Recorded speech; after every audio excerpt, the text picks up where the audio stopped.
Hi everyone, today we're going to take a look at the new Godox X3 touchscreen wireless flash trigger for their X system compatible flashes. And that includes just about everything like the TT350, the V1, the 8200, the 300, and so on. And that's what I love about the Godox system is how flexible it is, because I can generally just mix all the flashes and triggers off any of my camera brands and everything will work together just perfectly. So Godox sent me the Nikon version of this, the X3N, but it does come in all flavors for Canon, Fuji, Panasonic, Olympus, Sony. And as you can see, this is very, very small. Taking a look around the trigger on the back here, we have a USB-C port for charging the internal battery. We have a push button for the locking pin for the hot shoe. And then over here, we have the test fire button, the power button, and menu button. And then we have a crown dial here that's clickable for navigating the menu. But of course, the highlight feature of this is the touchscreen. And just to put this in perspective in comparison with their other triggers, you can see that this is about a third the size of their other two. In fact, I can even put this inside the window of their X Pro 2 trigger here. So it's tiny, but believe it or not, this display is actually easier to read than this one. And then here's a side profile just to give you an idea of the overall height of the X3 compared to the other two. And then here's a quick comparison of the screen so you can see. So we get the little logo. And look how nice and crisp that is. It's a beautiful like OLED display. And if I just quickly go into the menu here, I can go into all the different settings and scroll around. Say versus going into the menu here, I have to use this wheel to kind of navigate around, which is fine. I actually prefer the tactile experience that I get with this trigger. Just being able to quickly access the individual channels or functions and occasionally turning the wheel is just a much easier workflow for me in the field, especially if I'm on a job. And this larger screen, ultimately I do get more information and control over the multiple flashes that I might be using. But that said, this little trigger here, if you're used to using like these smartwatches or Apple Watches or, working with touchscreens in general, you'll very quickly adapt to this. And this also has this crown dial here that's clickable that does give me some sort of tactile experience to control the individual flash. So I'm going to show you how to set up the trigger to fire 2 off-camera flashes or 2 groups, and you can go up to 16 groups. It's pretty much the same, but I wanted to give you an idea of the workflow and experience you'll have when you're working with the X3 touchscreen. And again, this is what I love about the Godox system is I can mix and match flashes and triggers and everything will still work together perfectly. The only caveat is you have to make sure that the trigger you're using is matched to your camera. So I have a Nikon trigger going to my Nikon camera. But here I have a Flashpoint branded Godox V1, and this is for Fujifilm, and then this one is actually the Godox V1 for Sony. But it doesn't matter because this trigger will control these 2 flashes independent of what camera I'm using. So let's turn on the trigger. And when you first get the trigger, it actually defaults to the Chinese language. So if I go into the menu, and I can do that by swiping down, you can see we have Chinese characters here. So we'll just go into the settings here, which is this cog. And then we're going to scroll down until we see the globe right here. And this is where we can change the language to English. And then we can scroll back if we want. And this is the main screen. So as you can see, we only have one group set up, Group A on channel 21. So I can set up both flashes to be on channel 21, Group A, and then whatever power setting I set here, both flashes will fire at that setting. However, I want to set up these flashes to have different power settings. So I'm going to have to assign one to Group A and then one to Group B. So let's do that first. So in this screen here, you can see we have up to 16 groups. So I'm just going to add Group B like that.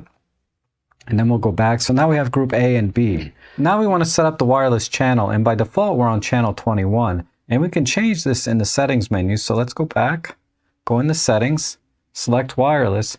And I can just kind of scroll up and down and select a different channel. And there's a lot of reasons to do this. One of the main ones being is that you don't want to inadvertently be on the same channel as someone else that's using Godox, and you'll be firing each other's flashes off inadvertently.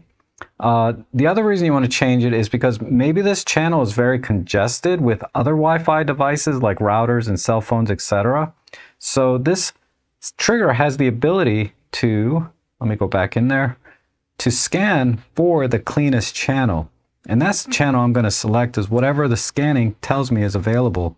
So we'll click the scan, and I'll come back to this ID number after we select the channel number. All right, now here are the available channels that we can use. So I'm just going to select channel 26. And you can see it's here. Now, ID number is sort of like a sub-channel number, meaning if two people are on channel 26, you can select a different ID number, and that's like being on a different channel. So I could be on channel 26, ID 14, and someone else could be on channel 26 and ID 13.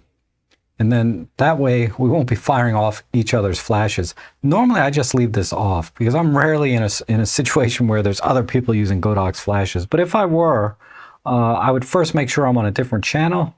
And if that were not possible, I could just select the random ID number here. And I'd have to set that in the flashes. But like I said, normally I just leave this off. And then one last thing I'll mention is this wireless sync function. This is not really available yet on all their flashes. It's going to be available later through firmware updates. But the idea being is you can click on wireless sync and it'll automatically set the channel on the trigger to match your flashes or vice versa. All right, now what we need to do is put both flashes on channel 26 and then set this one up to be on group A and then this one on group B. So let's turn on the flashes. And we're going to put the flashes into receiver mode or slave mode. So we just push the lightning bolt button over here until the screen turns orange. And on this flash, it actually says slave. And then we'll select this one. And this one says RX or receiver mode. So it depends on the flash that you have, but some say slave, some say RX. All right, so this one you can see we're on channel 20. So we're going to push the channel button here and then move the dial until we get to channel 26. And push the center button here. And then this is already on group A. So on this one, we'll need to do the same thing. We're going to set the channel by pushing this channel button, change this to 26, and click the OK button there. And then we're going to push the group button, and this will toggle to the different groups. So it went right to B, but if we keep pushing, it'll go all the way to F, or I'm sorry, A. So we're going to set this so we're on group B, and just click the center button. Now I'm going to do a test flash, and I have the power set right now to 1256 power. So we'll just push the fire button here, or test button, and you can see both of them fired, and you can see that the trigger forced the flashes or changed the flashes to be 1256. And I can increase the power on flash B, for example, and you can see it changing at the same time as I'm changing with the trigger. Let me change flash A. All right, let's go back. We can also change the power on both at the same time by sliding on the bottom. And you can see both of them change to the same value on the bottom. Now, if I want to put the flashes into TTL mode, I can select one of the flashes by just clicking on it and then clicking on this M. Right now it's in manual. And I can change it to TTL. There's also exposure compensation or TTL compensation that I can slide back and forth. But I'm just going to leave that on 0, like that. And then let's go to flash B, and we'll put that on the TTL, and then do a test shot. And you can see that both flashes are now saying they're on TTL. Now, rather than using the touchscreen, I can also use the dial here on the side. So what I do is I just click on it, and you can see that it's highlighted group A, and then I just rotate the dial, and I can more precisely dial in the exact power that I want. And once I have it set, I can click on it again and then scroll down to the next one, click, and then adjust the power here. So this is not a full tutorial by any means, but I wanted to kind of give you an idea of the workflow when using a touchscreen on this trigger. And ultimately, you should be able to make all of the changes you need to make, whether it's, in the power settings or in the menu. But there are a few compromises here when you make a trigger this small. So I wanted to go over a few of those. The first one is because the screen is so small, when you go to make adjustments, your finger is just covering the settings. So you have to kind of take your finger off to see what setting you set it to. And also, the precision here is a little tricky. Sometimes it takes a couple of swipes. Like if I want to go to plus 0.7, I'll do this, like that. So it can take a little extra time, at least for me, because I'm not really touchscreen proficient, I guess. But that's one thing. Now, I noticed you can kind of swipe on the side here, so your finger is not touching or covering the number. But this is just a little bit awkward. So I much rather use the dial if I need a very precise number in here, like that. The other thing, and this is kind of minor, is that they put the buttons and dials here on the right side.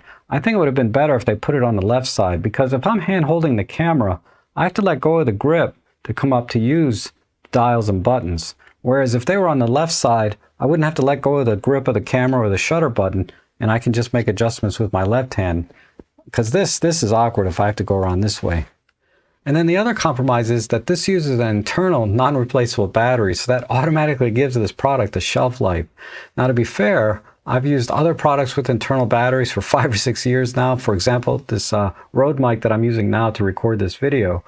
But yeah, once the battery dies in this, you're gonna have to replace the whole unit. And speaking of batteries or battery life, it takes about 2 hours to fully charge it, and then they claim you can go 5 days, 8 hours a day on a single charge. And I've been using this for a couple of weeks now, and I've only really had to charge it one time, and that's because I'm just kind of in the habit of charging my devices all the time. So I really don't think you need to worry about running out of battery life in the field. And even if it is getting low, you can charge it and use it at the same time. But honestly, I can live with all those compromises because I just love how small and compact this is. I mean, it's just so easy to throw in my bag and put on my camera, because normally I take out my smaller cameras like my Pen F. And, you know, I used to have this giant honking trigger on here when I went out into the field, and you can see how big this is. But with this trigger, it's not distracting at all, and it just makes, you know, the photographic experience for me out in the field just much more enjoyable when I have a tiny little trigger on the camera like this.